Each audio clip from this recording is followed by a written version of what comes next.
Dear students, today's topic is Diffie-Hellman key exchange algorithm. Whitefield Diffie and Martin Hellman developed their public key cryptography system in 1976. So the Diffie-Hellman system was developed to solve the problem of key distribution or sharing of the key for private key encryption system. The idea was to allow a secure method of agreeing on private key without expense of sending that key in another way. Therefore, they needed a secure way of deciding on a private key by using the same method of communication.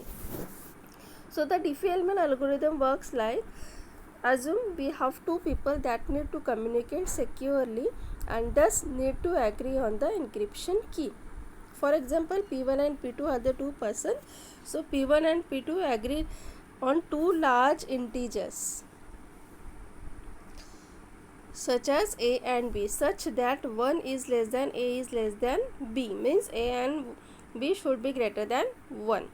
Then P1 chooses the random number I and computes I is equal to A raised to I. Okay, A raised to I mod B. Then P1 sends I to P2. Now P2 has to change the random number J and it computes the J is equal to A raised to J mod B. And then P2 sends J to P1. Now P1 computes K1 is equal to J raised to I mod B. Okay, and P2 and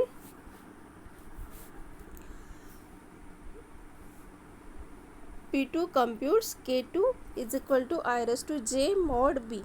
So we have K1 is equal to K2 is equal to A raised to Ij mod B, and thus K1 and K2 are the secret keys that is used for the communication between P1 and P2. Okay, so these are the steps, and here the P1 and P2 only know the I and J and A and B. Okay, so if someone is listening to the traffic, if someone is listening to the communication between P1 and P2, they will only know A, B, I and J. So as the listener is only know A, B, I and J, but he is unable to compute the K1 and K2. The Diffie-Hellman key exchange is used in many security systems, but one of the weakness of this Diffie-Hellman system is that it is susceptible to the man in the middle attack. Means if attacker is placed between P1 and P2, so while communicating with the P1, the attacker may behave like it is he or she is a P2, or if the attacker is talking with the P2, then he or she behave like it is a P1, or he or she is a P1. Thus the key exchange would be between P1 and the attacker and P2 and the attacker. So that is the only one weakness of this Diffie-Hellman key exchange algorithm, that is man in middle. Okay, thank you.